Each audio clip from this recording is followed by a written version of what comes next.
सद्गुरु, introspection या आत्मचिंतन कर करके मैंने बहुत सारे तार्किक निष्कर्ष बना लिए हैं, पर मुझे ये कैसे पता लगेगा कि कब ये इंट्रोस्पेक्शन मुझे जरूरत से ज्यादा सोचने की ओर लेकर जा रहे हैं। मैं खुद को जरूरत से ज्यादा सोचने से कैसे रोकूं, क्योंकि कई बार इससे काम टालने की आदत पड़ जाती है। ओह, ये सवाल पॉपुलर है।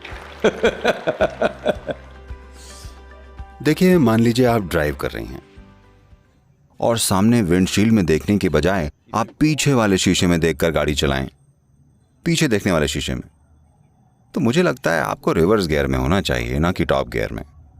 हेलो? तो ये सारी इंट्रोस्पेक्शन वाली बकवासें आपको अंग्रेजों से मिली हैं, वो इसे लेकर आए थे। इस देश में हम इंट्रोस्पेक्शन पर विश्वास नहीं करते, क्योंकि देखिए, आप अपनी ही बकवास को समझने की कोशिश कर रही हैं। ये ऐसे काम नहीं करने वाला। अगर आप इससे एक दूरी बनाकर रखें तो आप साफ जान लेंगे कि ये क्या है। आपको इसके बारे में सोचने की जरूरत नहीं है। ये कुछ ऐसा है, मान लीजिए आज रात आपको दिल्ली एयरपोर्ट से फ्लाइट लेनी है, आपको जाना है, तो आपका फ्लाइट टाइम नजदीक आ रहा है, पर एक बड़ा ट्रैफिक जाम लगा हुआ है। आपको ट्रैफिक जाम कैसा लगेगा? बुरा लगेगा ना, भले ही आप अपनी सपनों वाली गाड़ी में बैठी हो, ठीक है ना? अब जैसे तैसे आप एयरपोर्ट पहुंची, प्लेन में बैठी और वो उड़ गया। अब आप ऊपर पहुंचे और फिर आपने नीचे देखा, अब भी जाम लगा था। अब ये कितना सुंदर लग रहा है, सफेद और लाल रोशनियों की लड़ियों जैसा। ये सच में सुंदर होता है। आपने इसे देखा है? हाँ, हुआ बस इतना है कि थोड़ी सी दूरी हो गई है ना? एक बार अगर थोड़ी सी दूरी बन जाए, अब ये समस्या नहीं होती। आपको पता है कि इसे कैसे संभालना है। और बड़े बड़े एहसास ऐसे ही होते हैं। देखिए, अभी भी मैं जानता हूं आप एक इंजीनियर हैं, पर अगर मैं आपको इस स्टेज पर इधर से उधर चलने को कहूं और कहूं कि पता लगाइए कि ये धरती गोल है या चपटी, आपका अनुभव क्या कहता है? चपटी है। चपटी है ना? चपटी है। ये बहस और 1000 सालों तक चलती रहती। ये खत्म हो गई क्योंकि हम महासागरों को पार करने लगे। तब हम देख पाए ये गोल जैसी लग रही है। फिर हमने उड़ना शुरू किया और आकार साफ नजर आने लगा। फिर हम गए और चांद पर जाकर खड़े हो गए और नीचे देखा। अब ये 100% स्पष्ट था। ये कितनी आसान सी चीज थी, लेकिन हम नहीं देख पा रहे थे जब तक हम धरती पर चल रहे थे, है ना? ये वही बात है। आपके मन की प्रकृति, आपके जीवन के इन उपकरणों की प्रकृति, जिसे हम शरीर और मन कहते हैं। योग में हम शरीर और मन नहीं कहते।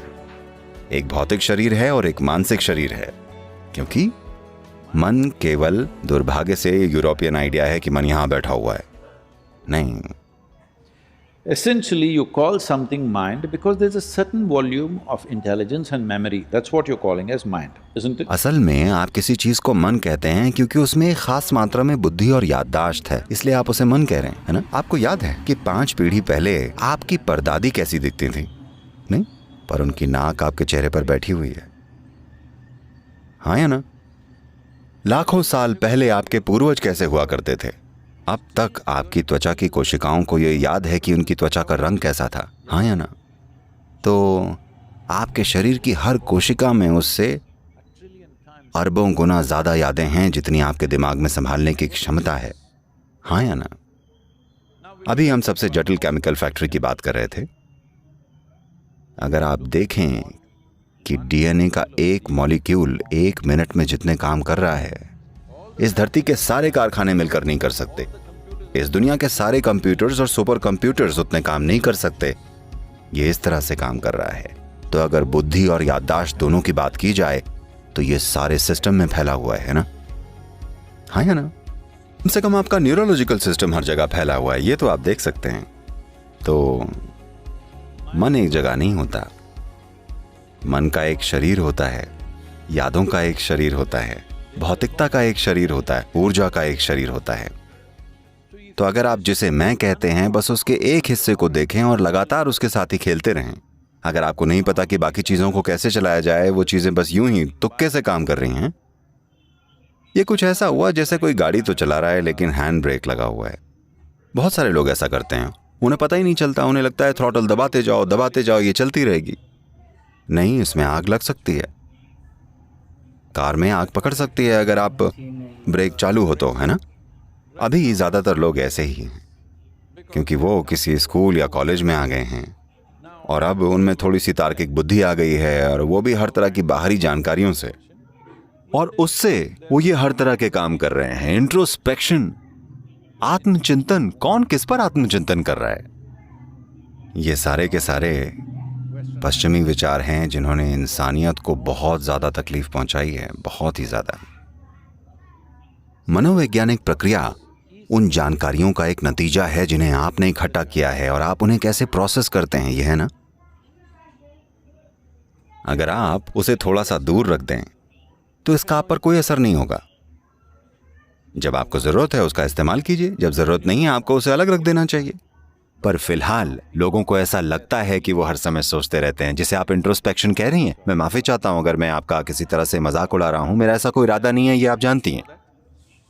ये एक तरह की मानसिक दस्त है, ये बस चलती ही जा रही है। आप इसे हर तरह के नाम दे रहे हैं, पर असल में देखिए, सोचना मतलब आप जागरूकता में अपनी विचार प्रक्रिया को एक निश्चित दिशा में ले जाना चाहती हैं, उसे सोचना कहते हैं। अगर ये हर समय चलती रहती है तो इसे दस्त कहते हैं, है ना। तो आपको दोनों के बीच का अंतर पता होना चाहिए। क्या ये एक जागरूक प्रक्रिया है या ये बस ऐसे ही बेकाबू भाग रही है? ये बहुत जरूरी है। तो आत्मचिंतन का मतलब है पीछे की ओर देखने वाला जीवन का शीशा। आज आप एक युवा लड़की हैं, लेकिन अगर आप आत्मचिंतन या इंट्रोस्पेक्शन करेंगी तो आपको अभी से लगेगा कि आप बहुत जी गई हैं। हाँ, सबसे बड़ी समझदारी की बात लोग ये सोचते हैं, शेक्सपियर ने निकाला था, मैं रहूं या ना रहूं। ये सवाल सबसे ज्यादा बुद्धिमानी भरा सवाल समझा जाता है। मुझे बताइएगा, अगर आप आनंद में होते, आप सोचते कि मैं रहूं या ना रहूं? केवल अगर आप दुखी हों तो, केवल तब जब आप जीवन को बोझ समझ रहे हों तभी आप ये सोचेंगे कि मैं रहूं या ना रहूं, है ना। तो कई मायनों में आपका आत्मचिंतन, चाहे आप ये थोड़ा थोड़ा करके कर रहे हों या ज्यादा, ये दिमागी बीमारियों की बुनियाद है, क्योंकि आप उस कचरे के डिब्बे में समाधान ढूंढने की कोशिश कर रहे हैं जिसको आप अपना मन कहते हैं। वहां है क्या? केवल वही जो आप में 5 इंद्रियों के माध्यम से आया है और कुछ भी नहीं। अगर आप कुछ नया ढूंढ रहे हैं तो मैं आपको ये बता दूं, अभी आप एक कंप्यूटर इंजीनियर हैं, बनने वाली हैं, राइट? बन चुकी हैं? बनने वाली हूँ। ओके। क्या आपका कंप्यूटर उसमें डाली गई जानकारी के आगे कुछ भी कर पाता है? ऐसा ही आपके मन के साथ भी है। ये शरीर एक गणना की प्रक्रिया है, शायद उन कंप्यूटर से कहीं ज्यादा जटिल जिन्हें आप चला रहे हैं, पर असल में ये एक गणना करने वाला काम ही है। बिना जानकारी के काम नहीं करता। तो अगर आपको जानकारी पता है, आपने ही ये सॉफ्टवेयर लिखा है, आपको इसका डेटा पता है, तो आपको पता होगा कि ये क्या कर सकता है और क्या नहीं। तो उसमें आत्मचिंतन क्या करना है?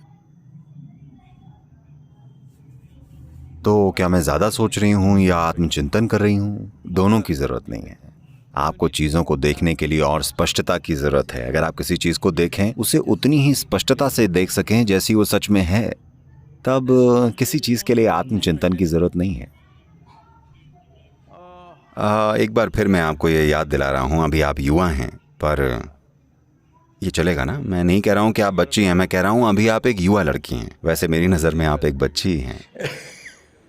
तो मैं बस आपको ये बता रहा हूं,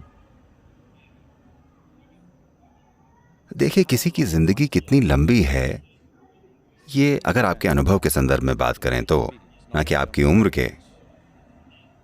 आपने कभी इस पर गौर किया है, किसी एक दिन जब आप बड़ी खुश होती हैं, 24 घंटे एक पल जैसे निकल जाते हैं, ऐसा होता है ना। किसी और दिन आप थोड़े निराश हैं, 24 घंटे 1000 साल जैसे लगते हैं। हाँ, तो सिर्फ दुखी लोग लंबी जिंदगी जीते हैं। अगर आप आनंद में हैं तो ये पूरी हो जाती है इससे पहले कि आप समझ पाएं कि हो क्या रहा है, इससे पहले कि आप समझ पाएं ये सब किस लिए था। अंतिम संस्कार, हाँ, मुझे ऐसा लगता है जैसे मैं ऐसा फील करता हूँ जैसे मैं परसों ही पैदा हुआ था। देखिए मुझे।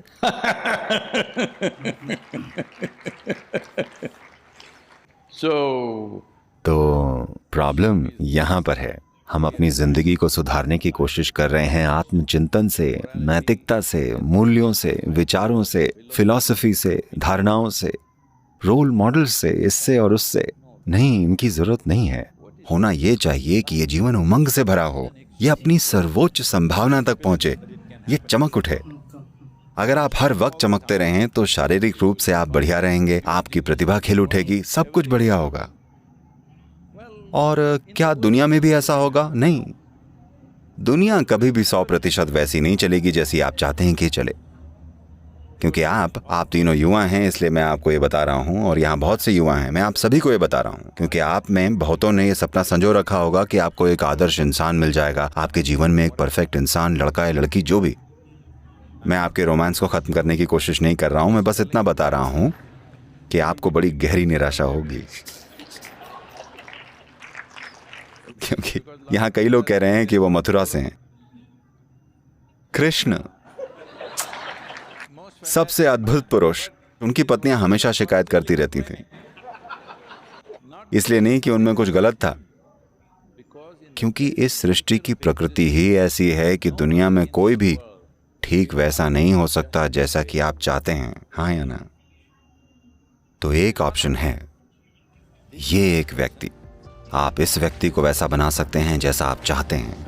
अगर आप ये एक चीज कर लें तो इन सब चीजों की जरूरत ही क्या है?